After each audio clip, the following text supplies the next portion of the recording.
Welcome back to part 4 of my series on how I write and record an album. If you haven't seen the previous parts, I suggest you go check them out. In this video, I will expand on the 3 general steps in my creative process. This is a brief look at my process and not a comprehensive look of songwriting theory. The process of coming up with a song can look different every single time. It also depends on the style you are working in. For example, from a full band composing a song via a jam session, to a lone singer-songwriter, to a team of songwriters, each of those processes will look inherently different. So how do I come up with a song and how do I come up with an album? The basic answer is that all of it just comes to me. Sometimes I will have a song idea just pop into my head at a random time and I have to go to my guitar to work it out or record a voice memo with the melody. Sometimes I will just be jamming on guitar and I'll stumble onto an idea, whether that be a chord or a riff.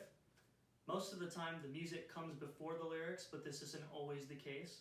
Once I come up with an idea, I keep voice memos of each song and their iterations before recording them in a DAW. I try to name each idea and write it down, and I usually like to work with a batch of songs from a particular time. I tend to go through bursts of writing where I end up with a lot of material that is similar, so I like to keep them grouped together for an album.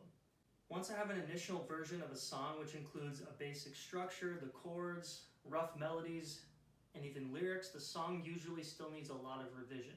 It's not until I record the demos, which is the second step in my overall album making process, where I begin to hear how a song is taking shape with riffs and beats, and where I start finding areas I need to adjust. So when is a song done? It has been said that all art is unfinished, so one could say that a song is never really done either.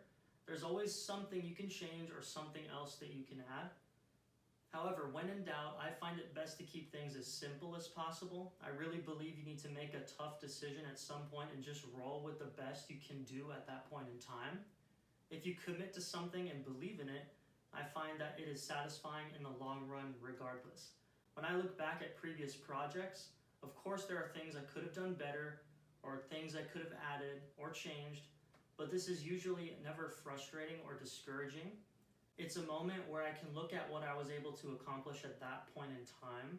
Each project is a time capsule, each project is unique, and each project is imperfect. I like embracing this attitude. Next time, I will move forward to step 2 of my overall album making process, which is tracking basic demos. Thanks for watching, and I'll see you in the next video.